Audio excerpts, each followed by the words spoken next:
میرے بھائیوں، لوگ مجھ سے پوچھتے ہیں کہ جماعت اسلامی کیوں نکلی ہے؟ جماعت اسلامی کے اس جدوجہد کا اور دھرنوں کا مقصد کیا ہے؟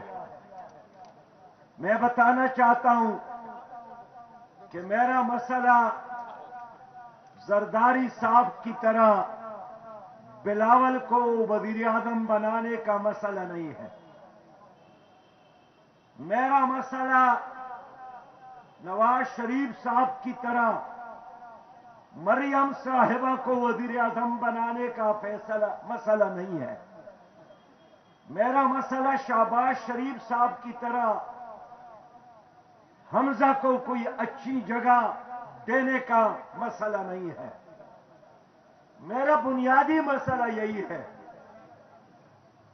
کہ اس وقت پاکستان جل رہا ہے۔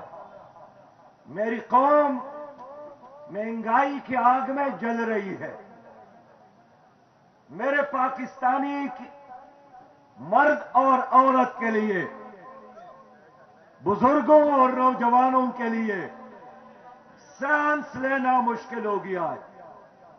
پاکستان میں اس وقت ہر چیز مہنگی ہے، ایک موت سستی ہے۔ لوگوں کے لیے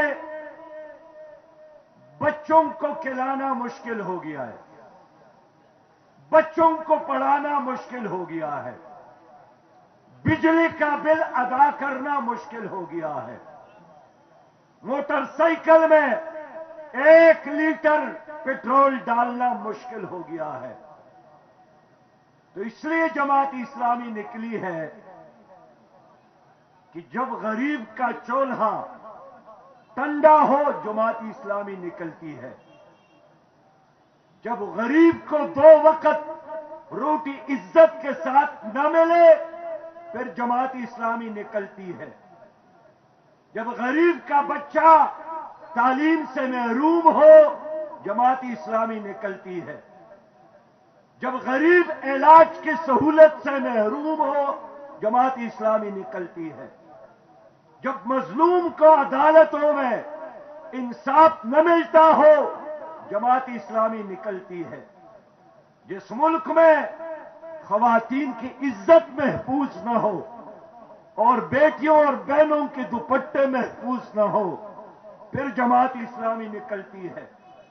جب جوانوں کے ہاتھوں میں ڈگریاں ہو اور پھر بھی روزگار نہ ملے جماعت اسلامی نکلتی ہے۔ جب ہر گھر میں ڈپریشن، ہر گھر میں ٹینشن، ہر گھر میں فرسٹریشن، ہر نوجوان کے چہرے پر مایوسی، تو پھر جماعت اسلامی امید کی شمع اور امید کی کرن بن کر میدان میں نکلتی ہے۔ ہم نے ہمیشہ ثابت کیا ہے، ہم نے ہر مشکل وقت میں قوم کا ساتھ دیا ہے۔ میری قوم کو یاد ہوگا کہ جب اس ملک میں سیلاب آیا اور 3.5 کروڑ لوگ متاثر ہو گئے، لوگ گھروں سے نکلنے کے لیے تیار نہیں تھے، جماعت اسلامی میدان میں تھی۔ کرونا وائرس کا وبا آیا اور رشتہ داروں نے اپنے عزیزوں کی لاشوں کو دفنانے سے انکار کیا تو جماعت اسلامی کے کارکن میدان جہاد میں تھے۔ اور آج جب میں نے دیکھا کہ بجلی کا بل موت کا پروانہ بن کر حکومت بانٹ رہی ہے اور قوم رو رہی ہے، اور وہ لوگ جو کل تک یہاں حکمران تھے، جو کل تک یہاں وی آئی پی کلچر سے مزے اٹھا رہے تھے، جو قوم کے ساتھ درد اور غم بانٹنے کے نعرے لگا رہے تھے، آج 9 پی ڈی ایم والے ہیں، 9 پی ٹی آئی والے ہیں، 9 پیپل پارٹی والے ہیں، سب کو اپنی اپنی پڑی ہے، اپنی مفادات کی آگ میں جل رہے ہیں۔ تو جماعت اسلامی میدان میں ہے اور ہم سڑکوں پر ہے، ہم چوکوں پر ہے، ہم دروں پر ہے، لیکن مجھے افسوس ہے کہ ہماری میڈیا کو ایڈوائس ملی ہے کہ جماعت اسلامی کے دھرنے کو الیکٹرانک میڈیا میں جگہ نہ ملے۔ اخبارات والوں کو کہا گیا کہ اگر اشتہارات چاہتے ہو تو جماعت اسلامی کے دھرنے کو، احتجاج کو کوریج نہ دو۔ میں کہنا چاہتا ہوں، ظالمو شرم کرو۔ آج آپ جس جگہ پر بیٹھے ہیں ہمیشہ کے لیے نہیں رہوں گے۔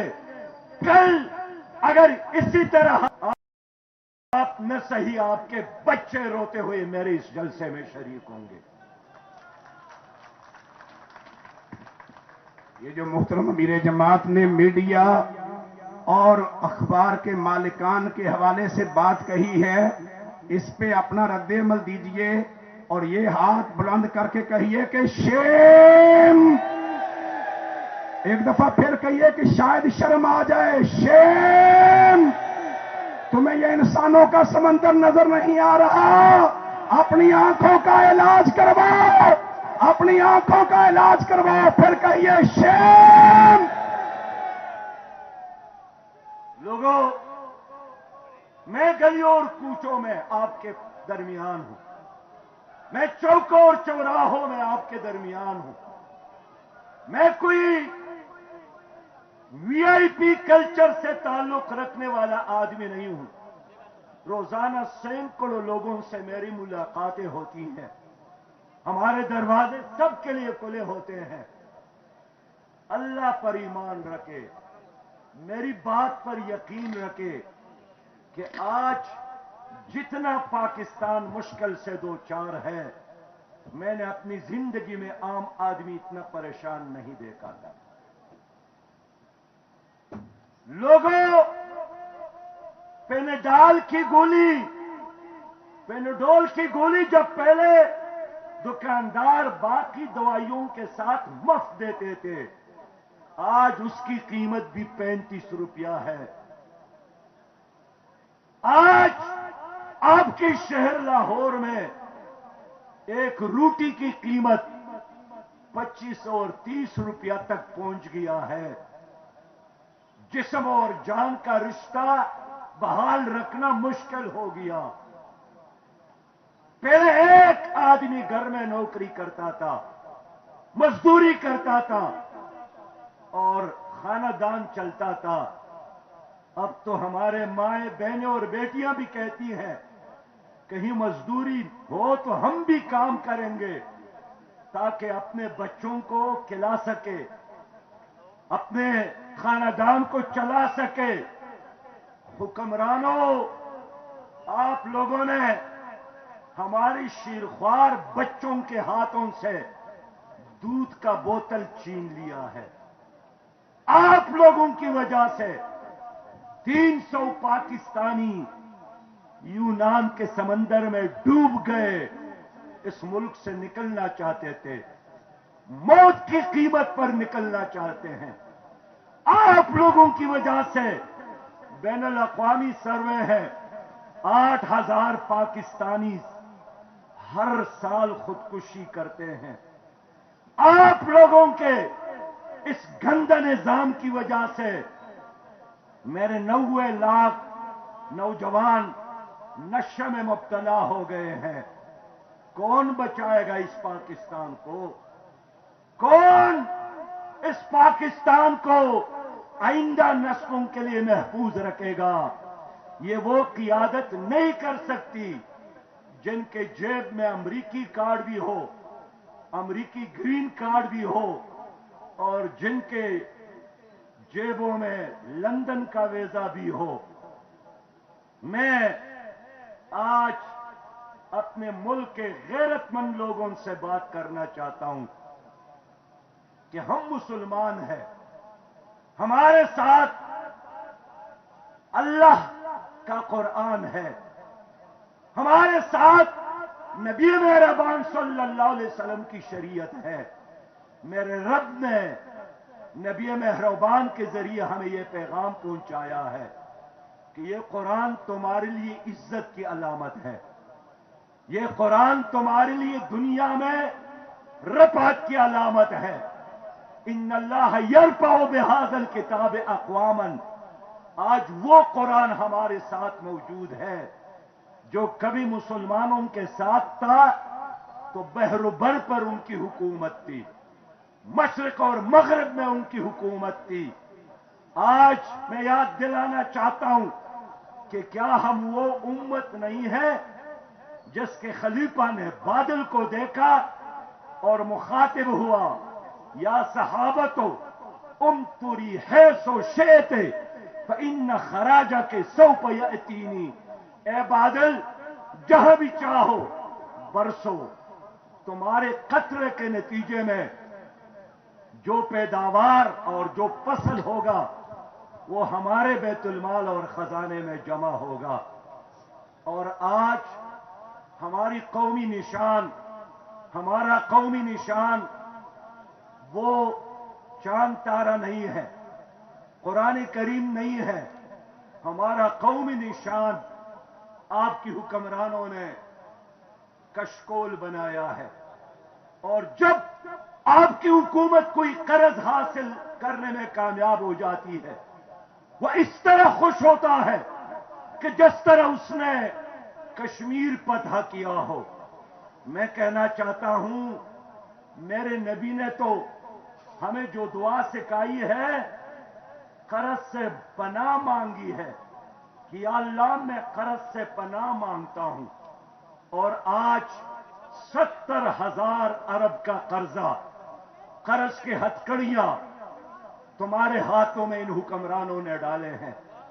میں تو یہی کہنا چاہتا تھا اور کہتا چلا آ رہا ہوں کہ ظالموں، IMF اور ورلڈ بینک سے قرض لینے کی بجائے اس ملک کے جاگیرداروں اور کرپٹ سرمایہ داروں پر ٹیکس لگا دو اور غریبوں کو دے دوں۔ لیکن میری بات یہ حکومت نہیں سنتی ہے۔ کل آپ کا وزیر اعظم IMF کے سربراہ سے ملا ہے، جارجیو سے، اس نے بھی سمجھایا کہ جب ہم ٹیکس کی بات کرتے ہیں تو اس کا مطلب یہ نہیں ہے کہ آپ غریب سے، دہقان سے، مزدور سے، ریڑھی والے سے ٹیکس لے لے۔ ہمارا مطلب یہی ہوتا ہے کہ جاگیرداروں اور سرمایہ داروں سے ٹیکس لے کر غریبوں کو دے دے۔ لیکن ہماری حکومت غریب کو اپنے گھڑے کا مچھلی سمجھتا ہے۔ میرے بھائی نے کہا کہ آج جو یہاں پر بجلی کی قیمتوں میں اضافہ ہوا، میں خود حیران ہوں۔ ہمارے پاس افغانستان ہے، وہ تاجکستان سے بجلی درآمد کرتے ہیں، لیکن وہاں تو بجلی مہنگی نہیں ہے، سستی ہے۔ ہمارے ساتھ ایران ہے، کل اس نے بتایا کہ ایک گھر کا زیادہ سے زیادہ بل 300 روپیہ آتا ہے۔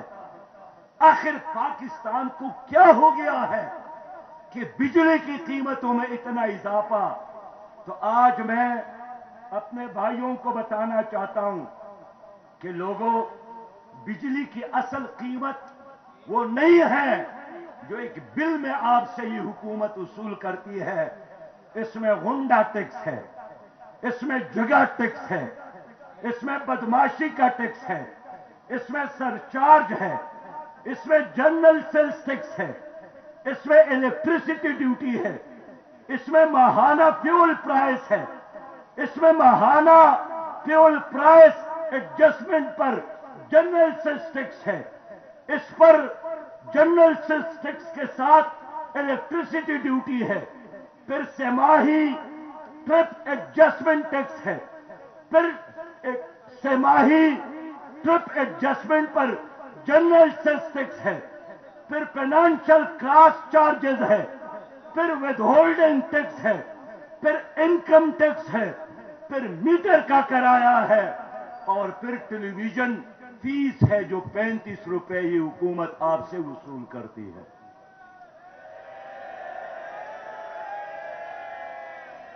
میں نے ایک معاوضہ والا سے پوچھا کہ بابا مجھے بتائے کہ یہ کیا ہے یہ ٹیکسز؟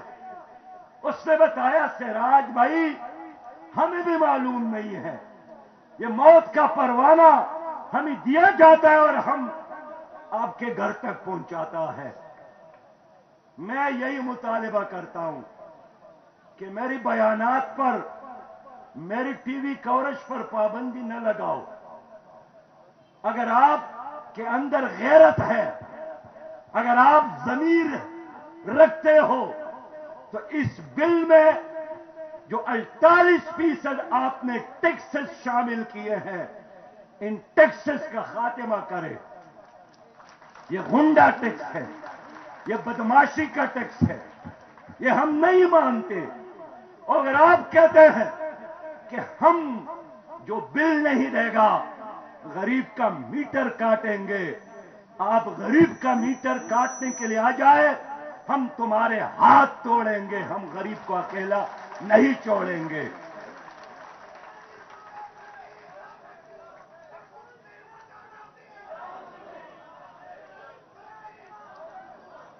میرے بھائیوں، میں کوئی جذباتی بات نہیں کرتا ہوں۔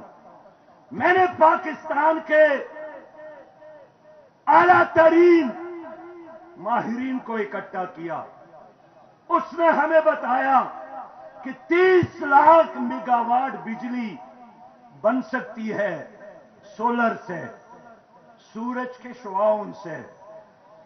3 لاکھ میگا واٹ بجلی بن سکتی ہے ہوا سے، ونڈ سے، اور 1 لاکھ میگا واٹ بجلی بن سکتی ہے پانی سے، ہائیڈل سے۔ اور کل میری اس بات کی تصدیق آئی ایم ایف نے بھی کی ہے کہ پاکستان میں سستی بجلی پیدا کرنے کی بڑی گنجائش موجود ہے۔ پھر آپ مجھے بتائیں کہ 1994 میں پیپلز پارٹی نے آئی پی پیز کے ساتھ معاہدے کیے، ملک میں کوئلہ موجود ہے 25 کروڑ ڈالر کا، اور یہ لوگ دور دراز ممالک سے کوئلہ درآمد کرتے ہیں۔ مجھے افغانستان کے سفیر نے بتایا کہ بھائی اگر آپ کے ساتھ بجلی ہے تو ہمارے ساتھ کوئلہ ہے، سستا کوئلہ ہم سے لے لے اور بجلی ہمیں دے دے۔ کل میرے پاس ایران کے سفیر آئے تھے، انہوں نے کہا کہ ہم نے اپنے بارڈر تک گیس پائپ لائن پہنچایا ہے، تیل بھی سستا دے سکتے ہیں، اس لیے کہ وہاں تو 30 روپیہ 1 لیٹر ہے۔ لیکن جب بھی ہم آپ کی حکومت سے بات کرتے ہیں، وہ کہتے ہیں کہ امریکہ نے پابندی لگائی ہے۔ آپ مجھے بتائیں کہ اگر آپ کو 100 روپے فی لیٹر پیٹرول مل سکتی ہے ایران سے، اور امریکہ کی پابندی کی وجہ سے یہ نہیں خریدتی، تو یہ حکومت آپ کی ہے یا امریکی غلاموں کی حکومت ہے؟ یہ امریکی غلاموں کی حکومت ہے۔ میرے دوستو،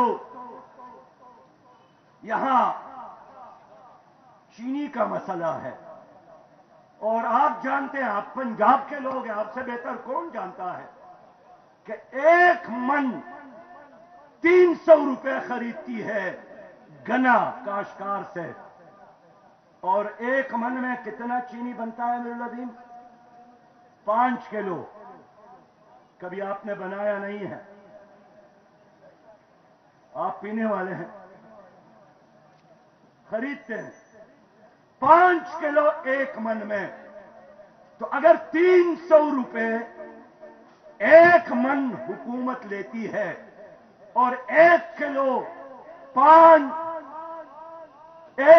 پر 60 روپیہ خرچ آتا ہے، 60 روپیہ، تو 1 کلو میں میرا مطالبہ یہی ہے کہ 10 روپے کمائے، 20 روپیہ کمائے، وکیل صاحب 30 روپیہ کمائے، 40 روپیہ کمائے، لیکن یہ تو